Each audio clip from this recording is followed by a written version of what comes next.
Another turning point, a fork stuck in the road. Time grabs you by the wrist, directs you where to go. So make the best of this test and don't ask why. It's not a question but a lesson learned in time. It's something unpredictable, but in the end is right. I hope you had the time of your life. Good morning, everybody. This is Dr. Harry Schick at WCTC in Central New Jersey from High Point Health Center in Highland Park. Our number here, if you want to call in, is 545-9282, and call us at our office at 732-249-9800. Also, I want to let you know that the good news is that I have been terminated in my job as Facebook director of the show, now that Sharon is back, as I totally messed up the last 2 weeks. So those of you who are watching live on Facebook, I'm sure you're getting the feed correctly and much better than I did. Welcome back, Sharon, and I'm glad that you're here to help out with that. The show is called Natural Health Consultants. Let your friends know if you want to catch this or if you want to share this on a podcast, just type in Dr. Harry Schick, WCTC, and all the previous shows as well as today's show will come up. I love sharing health information, as I've said before, and I tell people that it's one of my favorite hours of the week is 10 to 11 on Thursday mornings. I like to start off with any questions I had from either last week's show or questions just in the office. So I have two questions I want to talk about, two issues that have come up. The first one was a question about arthritis that I was just asked recently. Now, I don't have permission from the patient to mention her name, although she's one of my favorite patients who asked the question. So I'll just mention that there's a very nice state somewhere between Maryland and North Carolina. So the question was about arthritis. So there really are two types of arthritis in general. There's many types, but two major types. One is called rheumatoid arthritis. Rheumatoid arthritis is when your joints are attacked as part of an autoimmune problem. And as we mentioned a few weeks ago on our autoimmune segment, the key to helping with that is to really find out what triggers there are and what things that you're either eating or doing that are making your immune system fire. Because with rheumatoid arthritis, every time your immune system fires, it fires at your joints. So we want to eliminate the triggers. The other major type of arthritis, which is the type that I was asked about, is osteoarthritis. So osteoarthritis is the most common type.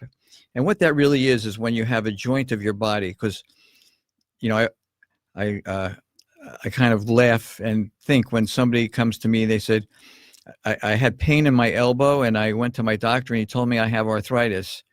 I said, well, you just paid for a translation of what you told them, because the word itis means inflammation of, and arth means joint. So if you go to your doctor and tell him that you have inflammation in your joint or pain in your joint, and he tells you you have arthritis, he just translated for you what you told to him, because arthritis simply means, it's a general term meaning inflammation in the joint. But what happens is that when a joint is misaligned or not lined up properly and not being used properly, eventually your body is going to become inflamed, and ultimately, as a way of protecting you, you'll get calcium put down in the joints. So those calcium deposits that people get in a joint when they have arthritis, it's really an effort of your body to protect yourself. So the answer, it's never, well, you have calcium deposits, that's why you have arthritis. No, you had a problem with your joint, and that's why you got calcium deposits. We have to be very careful when we do a test, if we see a picture, to know what's causing what. And we're going to talk about that more in a little bit. Basically, the idea with osteoarthritis means arthritis of the bone. We have to look at what kind of activities a person is doing that is repetitive, that's continuing to perpetuate the problem. We have to look at the alignment of the joint. We have to look at the balancing of the muscles, and then, of course, look at what's creating the inflammation. And a lot of times there are incredible remedies, natural remedies, whose only side effects are helping other things at the same time to lower the inflammation. So that's a very brief answer to a question about arthritis. The second question that came up this week was something that we get a lot in the office. And gentlemen, you really want to pay close attention to this. It's about menstrual problems. So when people have menstrual problems or they have any kind of hormonal problems in that way, I like to explain that here's what we have to look at. So if somebody's having a menstrual problem, there's three basic areas that need to be considered. So a menstrual problem comes from an imbalance of hormones. Generally, the two main hormones involved are estrogen and progesterone. So those hormones are made by the ovary and secondarily some by uterus and adrenals, but basically by the ovaries. Okay, so the general idea is that there is a rhythm throughout the month whereby the ovaries should create a balance which changes as the month goes on between estrogen and progesterone. The least likely reason for a person having a menstrual problem is that their ovaries are not doing the job they're supposed to do. That is, of the three reasons, that's the least likely to be the problem. It's usually not the ovaries. The ovaries usually are capable of doing their job. The problem usually comes from one of two other areas. Number one, the brain is not telling them what to do. So there are two other hormones called abbreviated LH and FSH, luteinizing hormone and follicle stimulating hormone, which come from the brain and tell the ovaries to do their job. Often we find that there are menstrual problems because why those parts of the brain are not sending the message to the ovary. You can't blame the worker if they're not being told by the supervisor what to do. So when we examine to see what's going on, we have to always look to see are the messages, the hormonal messages coming down. The other reason, which is almost always totally overlooked, has to do with the liver. So here's what happens. Let's say that the message from the brain to the ovaries is doing fine. The ovaries are doing their job in making the hormones. And those hormones, once used, then go to the liver. And the liver helps to get rid of them out of the body. So if the liver is not doing the job it's supposed to do, what happens is that you get circulating hormone throughout the body, which has already been used. But the body does not differentiate between used and unused. Why not? Because it's not supposed to be unused hormone going around the body. So when your brain looks to see is there hormone there, and let's say you've got estrogen, which the liver never broke down to get rid of.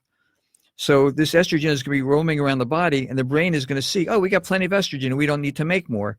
So it doesn't send the message down to the ovaries to make more estrogen.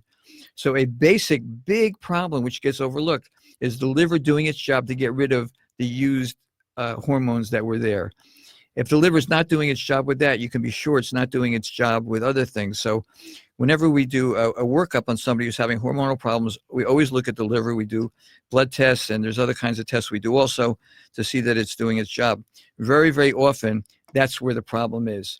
The person comes in, the brain's telling the ovaries what to do. The ovaries are very happy to do their job, but the liver is not getting rid of the used hormones. So when we find that we look at all three of those things, the results are tremendous. And, people, a lot of times when I'm doing an assessment with somebody who comes in because of menstrual problems, I ask them if they have pain before or during their period, and they say, oh yeah, but that's normal. I go, yeah, no, it's not normal. It's common. And I see that a lot in talking with patients. We have to understand the difference between the word normal and common. Many things are common that people feel, but they are not normal. And it's essential to know the difference. The body does not make any mistakes. It does what it's told to do. And there are no random symptoms in the body. If your body is doing something that it's not supposed to be doing, there's a reason for it. And we look at High Point Health Center, Highland Park. We always look to get to the cause. We look underneath. Arthritis is not the cause of a problem. It's the expression of a problem. Menstrual pain is not the cause of the problem. It's the expression of the problem. And on the other side of the segment, in a minute when we come back, going to be talking about one of my favorite subjects. So please stay tuned. This is Dr. Harry Schick at WCTC Natural Health Consultants. So glad that you're joining us this morning. And for those of you who are catching this later on the podcast and sharing with others, I really appreciate you sharing this information. Hang on. I'll speak to you very soon. I wanted to be in the military since I was a kid. I served in the United States Air Force. I served a total of 16 years. I was deployed 13 times. On my second deployment, 4 bombs hit my vehicle. And at 19 years old, that's the first time I ever saw somebody die. Coming back, I was raging.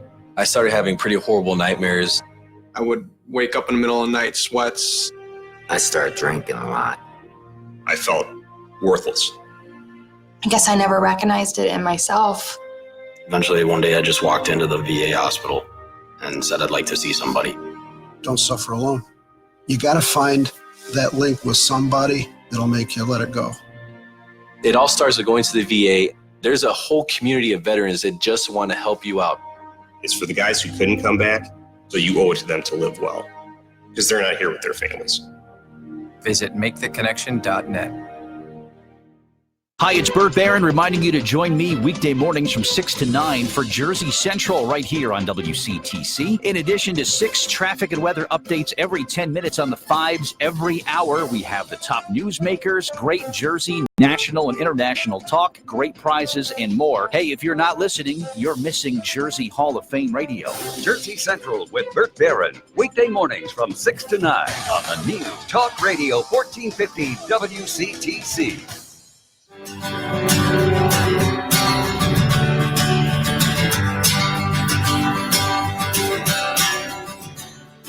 It's something unpredictable, but in the end is right.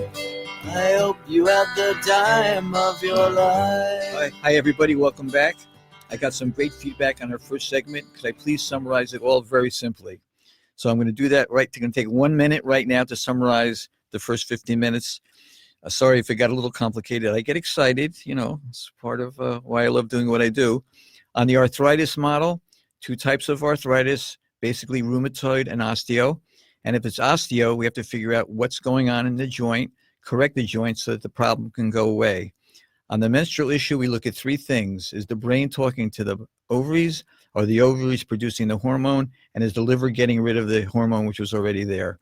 So that's just a general capsule summary of how we look at things. The main point being, remember, it's something is there, it may be common, but it's not normal. And you should not be settling for saying, oh, it's okay if 1 week out of the month I'm in bed and incapacitated. No, you're supposed to have 4.3 weeks every month healthy and doing what you need to do.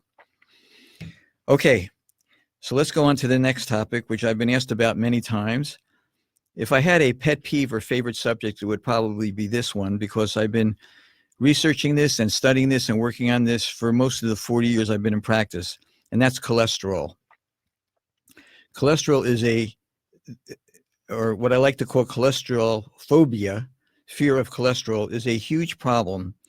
You know, I remember, for those of you who've been around, you know, as long as I, or close to as long as I have been of that age group, do you remember seeing all the fertility clinics when we were kids and teenagers that were around the country? Yeah, me neither. There basically were no fertility clinics. It was a rarity when somebody had a hard time getting pregnant. As a matter of fact, the problem was people getting pregnant so easily. But that has totally changed. And I am of a firm belief that one of the reasons has to do with this topic of cholesterol. So cholesterol is a nutrient that's made by your body. It's made by your liver, in fact. So it would be hard pressed for me to think that your body would purposely be making something so terrible for you. And even worse than that, can you imagine, you know, if your body made this terrible thing and then purposely laid it down in your bloodstream where it could clog your arteries and kill you, we would all be dead by now. I would not be talking to you. You would not be listening. There'd be nobody left on the planet if your body had something in mind like that to do to you. This is a totally misunderstood thing. As a matter of fact, this is really a case of circumstantial evidence. What do I mean by that? When they do surgery and they look at the artery and they see cholesterol there and the person's had a problem, they say, cholesterol must be the problem. But that's the same thing as going to a house which is burning down and seeing a fire truck out in front and saying, you know, every time there's a fire, I see these fire trucks. These fire trucks must be causing these fires, when in fact the fire trucks are trying to put out the fire. So what's really going on with this cholesterol issue? There was a study done many, many years ago, and here's what happens. I think it was done at the University of St. Louis, if I remember correctly. Due to stresses, okay, I'm not easily distractible, but I just remember something I wanted to tell you, And I'm remembering this now because I'm going to talk about arteries. And weeks ago, I mentioned to people that if you're not, this is a little parenthetical. If you think you may have a blood pressure problem, or if you have an artery problem or any circulation problem, if you're not taking taurine, Taurine, 1,500 milligrams a day, I think it costs $10, $11, or $12 a month to do this. I want you to take a pencil and start banging yourself in the head and saying, I'm going to take taurine, I'm going to take taurine. Write it down, do something. It's the simplest thing. $11 or $12 a month for your arteries. Okay, I'm reminding you about that. Let's go back to it. Now, if there's stress in your body, raise your hand if you have stress. Okay, good. We all have it around here. If you have stress in your body and it affects your arteries, okay, it's going to affect how your arteries operate. Now, your arteries have two main jobs. You go slowly, and I want you to get this. Your heart pumps blood, and that blood has to circulate throughout your whole body. Your heart is a pump. It circulates blood. It pushes blood throughout your body, and it does it through a tunnel called an artery. So the purpose of an artery is to funnel blood throughout your body. I know there are veins that bring the blood back to your heart. Just talking about the arteries now. When your arteries are stressed, they can't perform their job well. Now, what is the job of an artery? Two things. To keep the blood inside of it, and also when enough blood gets there, it expands and then it contracts. It's like a rubber band. You know, if you pull a rubber band, because arteries are elastic, so when they get filled with blood, they expand a little bit. And once they expand like a rubber band, then you let go, then they contract. So the artery has two jobs: keep blood inside and expand and contract to push the blood through the body. Now, the arteries are very important, and we can't have major problems. So when there is stress in the artery, what happens is that you start to get little perforations or little holes in the lining of the artery. Now, what will happen if those holes get bigger? The blood's going to empty out of the artery, and it's going to just go all over your body, and your life expectancy will be about a minute and a half. You can't live like that. So the artery says, hey, wait a second, I'm stressed. Okay, I can't allow these holes to continue to grow in my body. I need to patch these holes up. Oh, your body is so smart. It needs to patch these holes up, and that's exactly what it does. So inside your artery, there's a little workshop. And what it does, it makes cement. And it makes a cement, and it puts that cement on the little holes in the artery. And it makes the hardest cement that it knows how to make.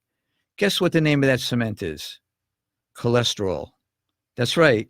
Cholesterol in the artery is the cement that your body put there because there were holes. It's the patchwork of the artery. Now, there's a price to pay for that because cement is not very elastic, right? You don't walk on a cement floor and start bouncing around. As a matter of fact, I'm sure you've been told if you're a runner, don't ever run on cement because it doesn't give. So the downside is that now the artery loses its elasticity. It's not elastic any longer. But more importantly, if it had a choice, I either can be elastic or have holes. It will patch the holes and lose the elasticity. So now cholesterol, thank you, cholesterol, my friend, for going into my artery and patching up the hole that I had there. See how important cholesterol is? Now, you have a surgery done, and they look, and you have all this cholesterol inside. It's like the fire truck in front of the house. It's not the problem. It's the solution that the body made, the best solution the body could come up with to patch it up. What is the problem is the inflammation that comes. And that's being seen more and more, that inflammation is the problem. It's not the cholesterol that was put down there. So that's point number one.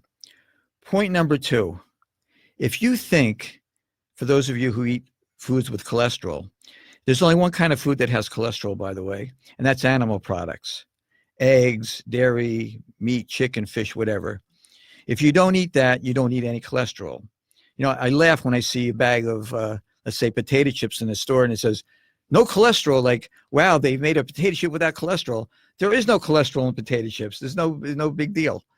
But if you do eat cholesterol and your body took cholesterol from the food and said, what can I do with this cholesterol? Hey, I got a great place to put it. I'm going to put it in the artery so maybe I can kill myself.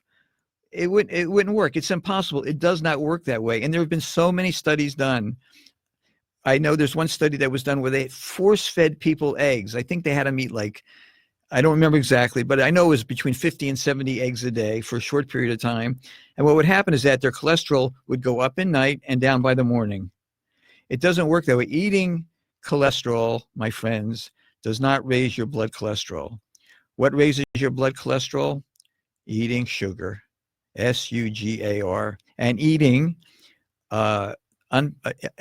fats not from saturated fats, but eating polyunsaturated fats, which we talked about in the past, canola oil, safflower oil. These are things that raise your blood cholesterol.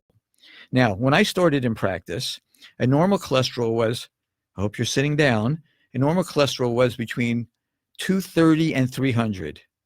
What? Doesn't a person need to be rushed to the hospital with a cholesterol that high? No, that's what was normal at that time. But for some strange reason, which we'll talk about, all of a sudden the numbers of cholesterol kept dropping. And now I have people telling me they have high cholesterol. They're coming to me. Now I've learned, they say, I have high cholesterol. I go, okay, what was the number? You want the LDL, the HDL? What do you want? I said, I just want to know your total cholesterol. They say, it's 205. I go, you do have a cholesterol problem. It's a little bit low. Because we have learned that when your cholesterol drops under 200, the incidence of strokes go up. What? This makes no sense. This can't be right. Does this guy know what he's talking about? Yeah. What I do is I read the studies. That's where this comes from. So now I want to tell you my two favorite cholesterol studies done by the American Academy of Geriatrics, a peer-reviewed journal under the auspices of the great American Medical Association. They found two things about cholesterol. They did a survey of reports in nursing homes. This was done maybe 10 or 15 years ago. Here's what they found. Please listen to this. They found that the higher, these were people in nursing homes, the higher the cholesterol, the greater the longevity. Cholesterol was positively associated with longer life. And the higher the cholesterol, the less dementia. What? Is this possibly true? Yeah, it's true. And now you know why it's driving me crazy for all these years. I have to take a person, I feel like sometimes going over to a person's house, sitting down with them in the kitchen, force feeding them an egg for breakfast because eggs have been demonized. Oh, you can't. And even now I saw recently, are eggs good for you? Aren't they good for you? What about the cholesterol? People are still, I can't believe it, in the year 2019, still debating the cholesterol issue. It is done, over. There is no question. It is good for you. It's part of your brain tissue. You understand that? All this dementia, all these people not eating cholesterol, lowering their cholesterol to 170, 160, 150, 140. We're trying to kill people. Okay, you need cholesterol for your brain. And as I mentioned in the beginning of the segment, you need cholesterol for hormones. If you don't have hormones, guess what? Fertility is pretty darn difficult without hormones. So when these numbers get lowered, the side effects and the problems are immense. And this is only a little tip of the iceberg of the story, but I had to begin it. Where did all this stuff start? Well, it started in a few places, but one of my favorite places to remember, it was back, I believe, in the 1940s, maybe the 50s. I think it was the 40s. There was the first company to make a poison called margarine. Okay, so margarine, which is absolutely never to be used under any circumstance, no matter what. Margarine was, the company that was making margarine tried to get it approved as a safe food by the FDA. Well, the American Medical Association did some looking at it, and they said, no way, we will not allow margarine to be in the marketplace. And they had a nickname, and I have news clips of this. Do you know what the American Medical Association used to call margarine?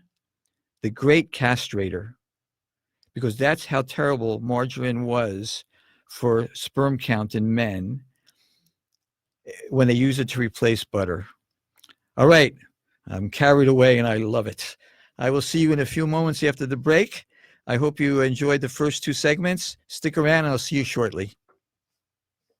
Hello, this is Dr. Marion with advice for older Americans and those who care for them. Many elderly residing at home have endured unsafe living conditions for so long, they are unaware of the potential dangers all around them. Their smoke detectors may need new batteries, the wiring to a lamp may be frayed, or overloaded electrical outlets may shoot sparks. It's a fact that most accidents happen in the bathroom.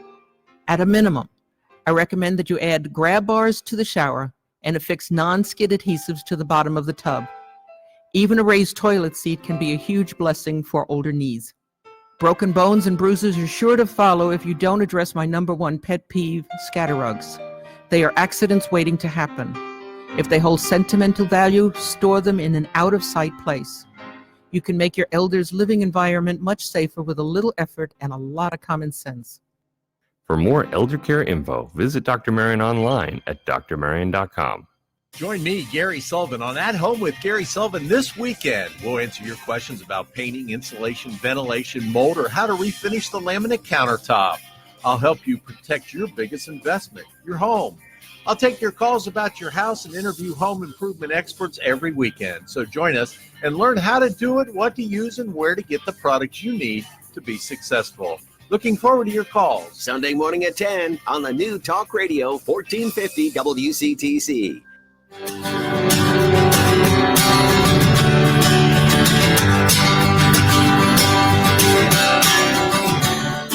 It's something unpredictable, but in the end that's right.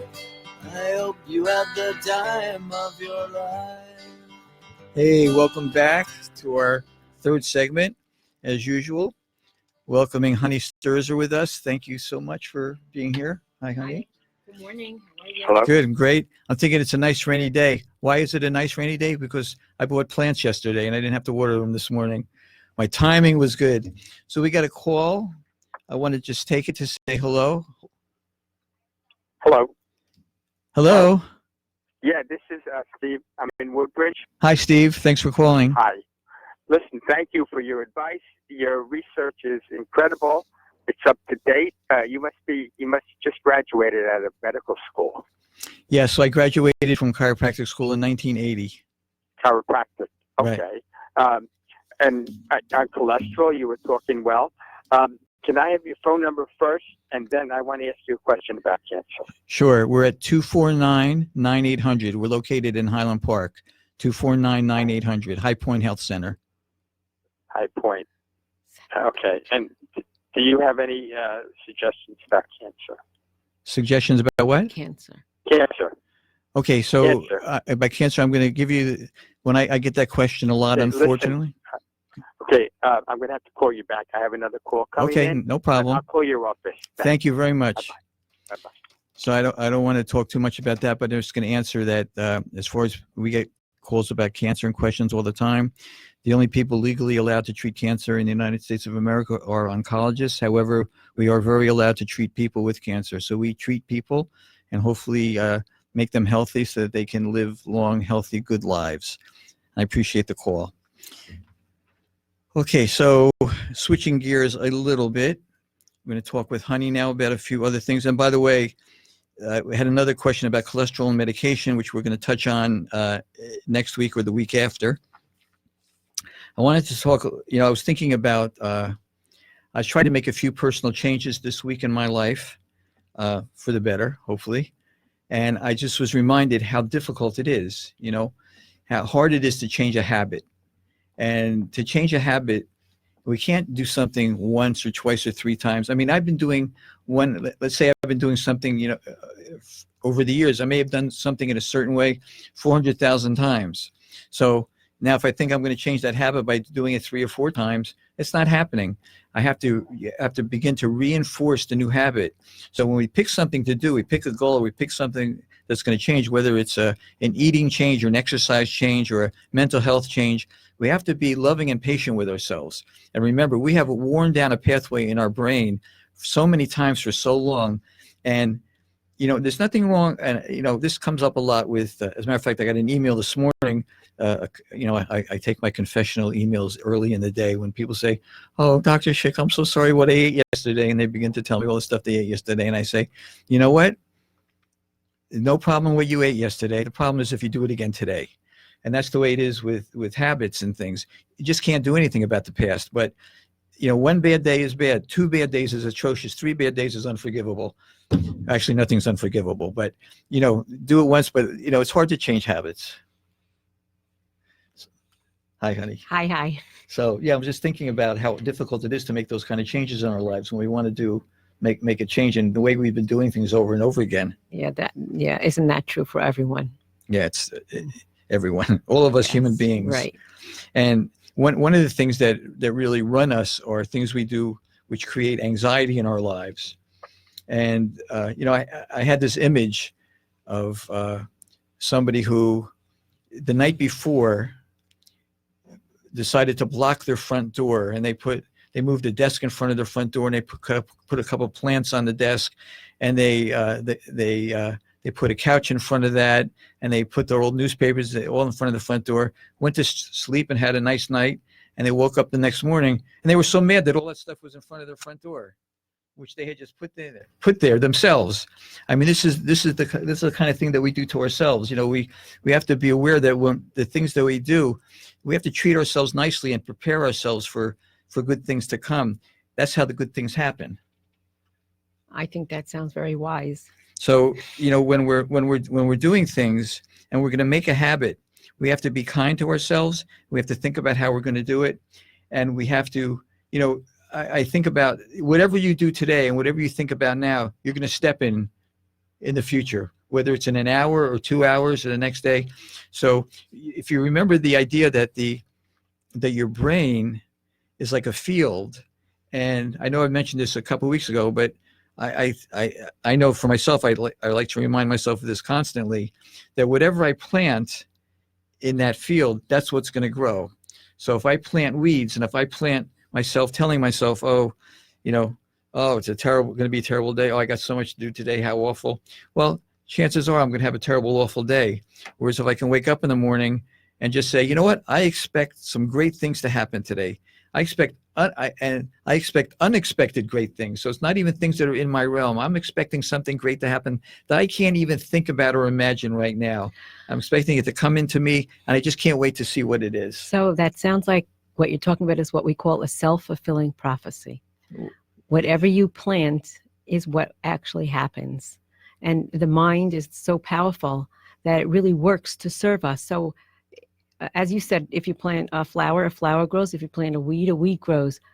Our brains really just want to take care of us. And so whatever messages we send to our brain will act on those messages as though it's actually happening.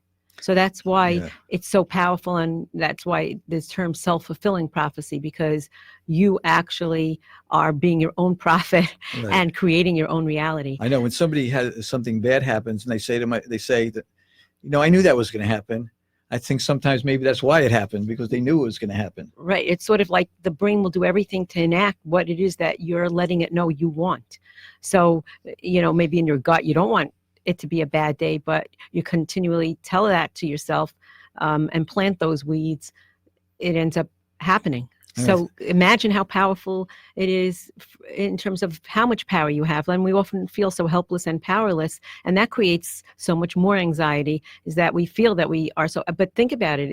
If what you tell your brain will help make it happen, just kind of hold on to that level of power that you really do have. And you were mentioning about being kind to yourself. So you planted some weeds. Okay. Right. Just be okay. It's okay. I'll just take the weeds out and start differently. Pull them out and just put some flowers or trees in or whatever you can. And it's just that, I think that the power of the mind and the brain, I know sometimes I'll get a patient, and years ago, I would get somebody in who came in with a tremendous problem. They've been to 6 doctors, and they come in one day, and the next day they're feeling better, and they go, "Yeah, I don't know if it's what you did." I mean, in the old days I used to get so irritated. or they would say, I don't know if it's what you did, or I just think I'm feeling better or something. And I used to get irritated and think, what, you had this for 20 years, you've been to 6 doctors, you come here one day, the next day you're feeling better, you don't know if it's what I did. But then I realized I could be much more supportive to them when they're saying, I don't know if I'm just thinking I'm better. Well, now I say to them, you know what, it's good. Just keep thinking that you're better. Who cares why it's happening? All right, you haven't been better up until now, but it's more important for them to use that power where they're just thinking they're better. And the more that they think that they're better, the more potential they have to actually get better. It's certainly better to think that you're getting better than to think that you're getting worse. Yeah. And when you think about the idea of placebo, which I'm all for, like everyone says, well, it's a placebo. Well, great. If it works, it works. But when drug companies test medications, in their report, they'll actually delineate what percentage of the controls versus the people that got the actual drug, what ratio is are people getting and feeling better and having their symptoms remit.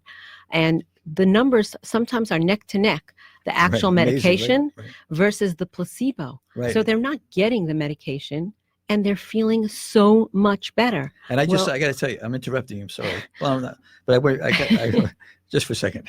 So I saw this study. I don't know if you saw it. It was last week. So I see this study which says if you give somebody a sugar pill, which basically means a placebo, and they know that it's a placebo, can it help them? Yes. So I'm thinking initially, no way. I mean, the whole idea of a placebo is that you don't know. Right. And it turned out that even when they knew it was a placebo, it still helped them. Did you see that? I did see that, actually. And so that further strengthens the point that I want to make to all of you listening here today, how powerful your brain is, how amazing your minds are, and how much control you have in terms of outcomes that you can't even begin to even grab onto it and start thinking about this idea of placebo, that if you get a quote unquote sugar pill, a tremendous number of people are getting better. So hold on to that idea and kind of use it to help yourselves in your day-to-day life and in terms of what you're struggling with. Right. Imagine if you take nutrients which are actually good for you and you think that they're going to help you on top of that. I mean, with a sugar pill or a pill with nothing in it, and if that still helps, even when you think it might not help. I mean, obviously for those people, part of the brain wondered if it would. But now we want to couple it all together. We want you to do things which are good for yourself. We want you to think things which are good for yourself. Take things that are good for yourself and expect to get good results. Mm-hmm. I think a lot of people who come in to see us with chronic problems are so used to being disappointed that they never get well. They're actually afraid to come in and think that anything's going to work. Sometimes wonder why they even come in. I see them coming. Well, usually they're dragged by their spouse. But they come in, and I know that I had somebody yesterday, suffering with Lyme's disease for 20, maybe 25 years. And she brought in, when I see a person brings in their notebook by how thick it is, how much they've been suffering, all the tests that they've had, and she has, I have Candida, I have Epstein-Barr, I have Lyme's, I have all these things, and I tell them, and she says, aren't you going to treat those things? And I tell her, I said, well, you've been to good doctors who've treated those things. I think there's something else missing. We have to look a little deeper. And as I was talking to her, and she saw that I was coming from a different framework and a different paramind, the whole way she was looking at me shifted. She went from one of like, here we go again, I don't know. And her husband made her come. So she usually it's the other way around, by the way. Usually the wife makes the husband come. In this case, the husband made the wife come.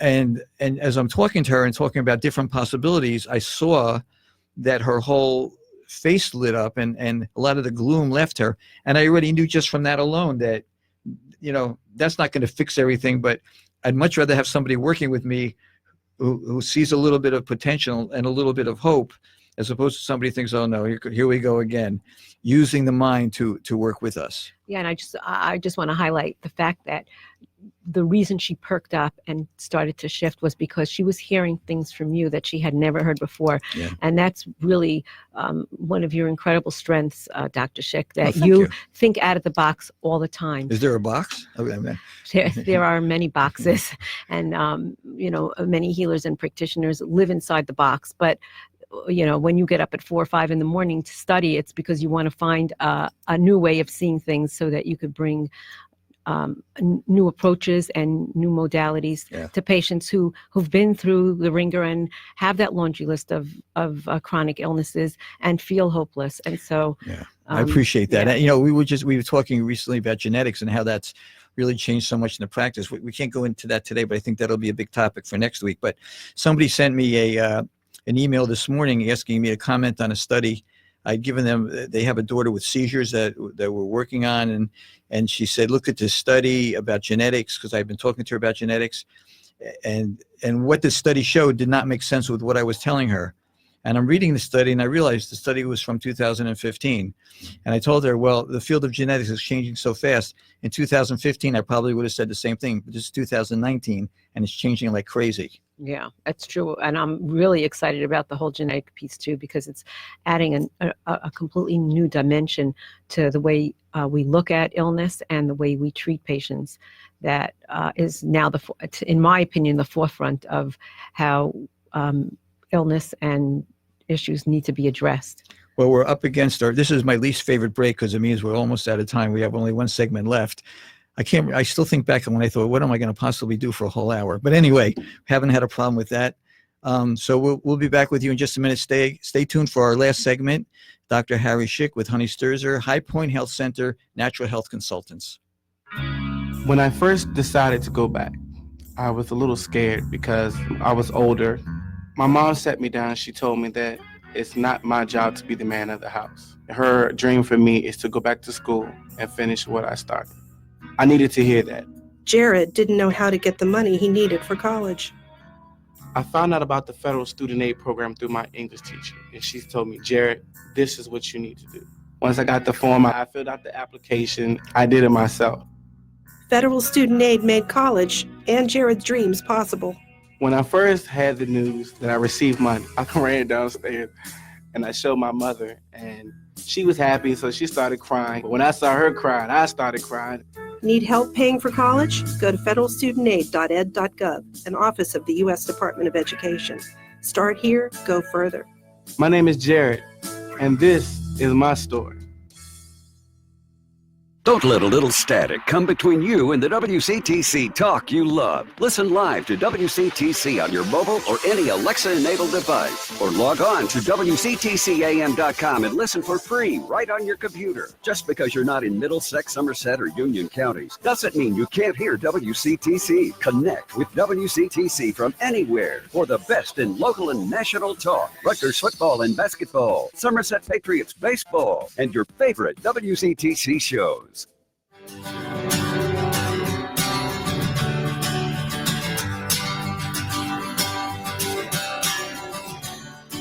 It's something unpredictable, but in the end that's right.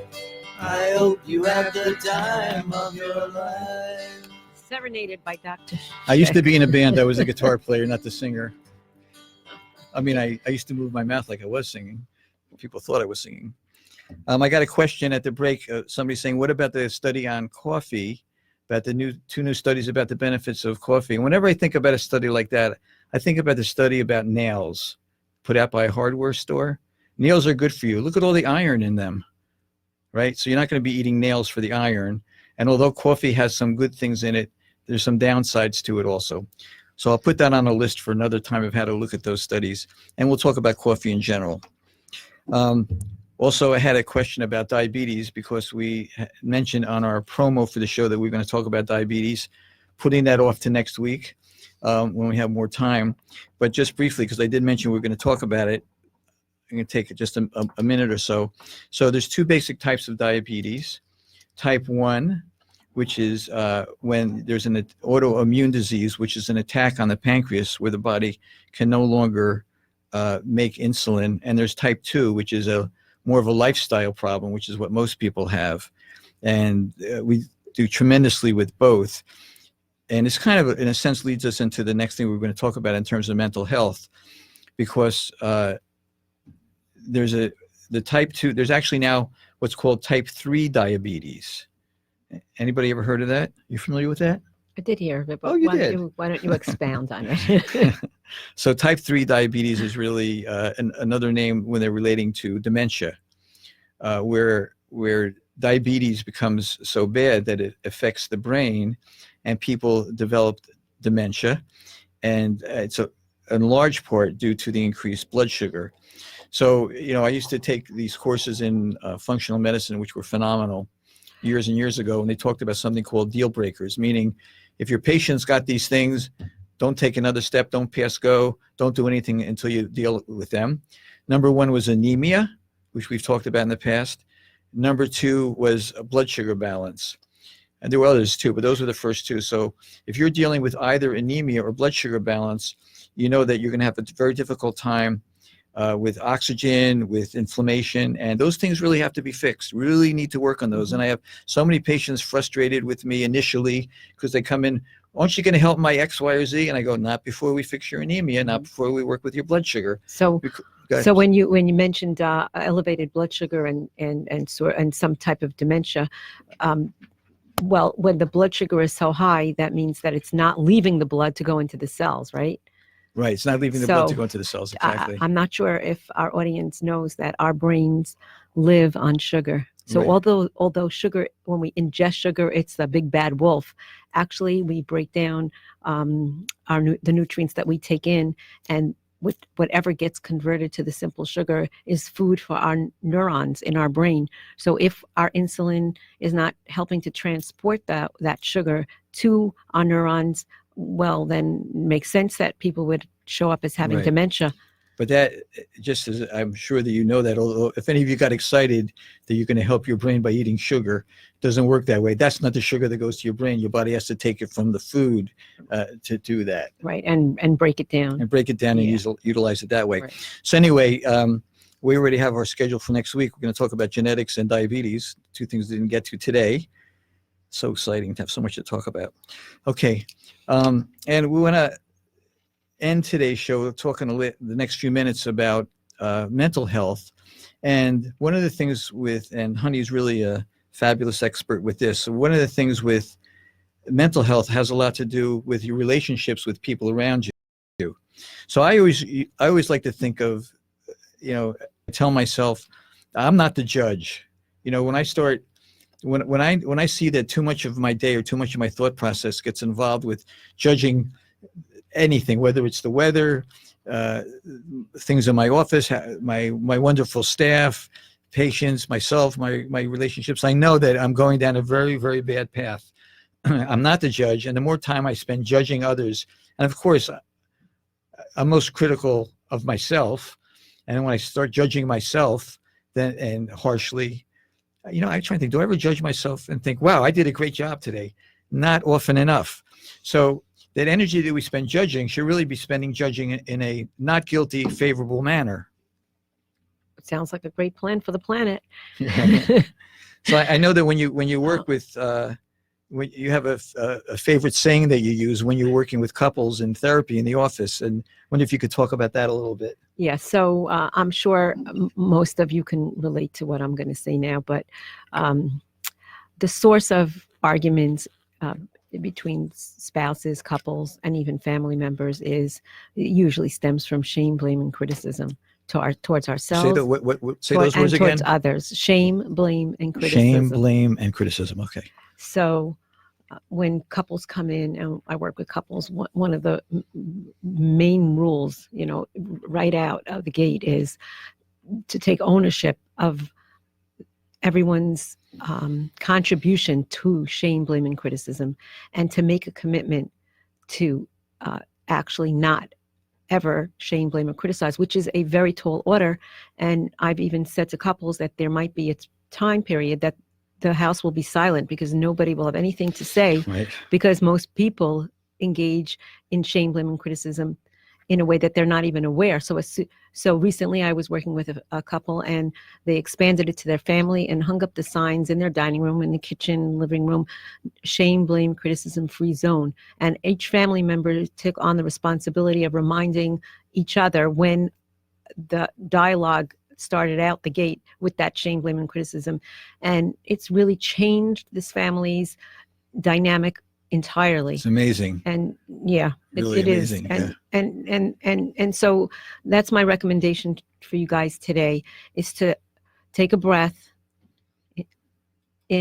in 4, out 6, and take ownership of the idea that you too could take on this gift to yourselves. To your loved ones. But what if I really have to say so? What if I have a justifiable criticism to somebody in my relationship? Can't I just, take a pause and just criticize them a little bit? Yeah. I mean, what am I going to do with that? Funny, because last week when I was talking to a family and the mom said, but it's true. Right. I said, yeah, sure, it's true. He doesn't take out the garbage. Right. He didn't pick up everything on the shopping list. I'm not saying that it's not true. Just don't say it. It's not going to, at the end of the day, your needs do not get met when you criticize, shame, or blame. Really think about that. How much got resolved when you took that tack and went after whoever it was that was disappointing you and came at them with the shame, blame, and criticism. So what do you do if somebody has, it is his job to take out the garbage and he hasn't done it and you want him to do it? So how do you communicate that? Or do you just take out the garbage yourself and forget about it? I mean, what do you do? I always say ask. Say, honey, I'm wondering what it is that would be helpful for you to be able to see this through. Ask. It's really feels very differently when you do that. So you ask them what kind of support they need to do the thing that they... Or what would be helpful? Okay. And also to understand that you don't always get everything that you want either. What kind of relationship is this? I know. And and this goes back to what we talked about in the very beginning of the show about habits. That when I think if you're a habitual criticizer or habitual blamer, it's got to be very difficult to make that shift. And even to have that awareness. But I was talking to a mom yesterday and she decided to take it on and make that commitment. And she said that her son came into the room and she had this idea of just because she feels like she has to teach him, that's her job. And then she said, well, do I really need to tell him that? And then he left the room and she goes, I'm going to tell it to him later. She goes, You know what? Change my mind. Not telling it to him at all. That's great. So I think, we're not perfect and it won't go smoothly and it won't be complete. And I'm sure you're not going to have total silence in your homes. But each time you make that conscious, intentional choice to not shame, blame, or criticize, your behavior can actually change everyone around you because you have control over what you do.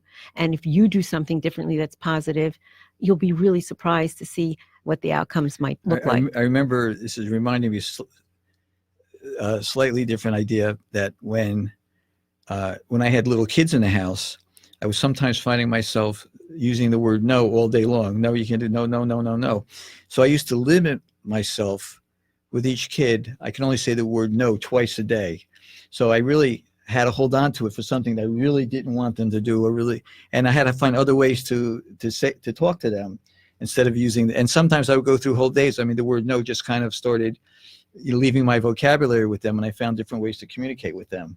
Yeah. So you became intentional about what you were doing, and I'm sure even though they were little, I'm sure the way they felt internally shifted, and things felt so much better for them. Yeah, I'm gonna have to remind them about that so they can thank me. I think they forgot to thank me for that.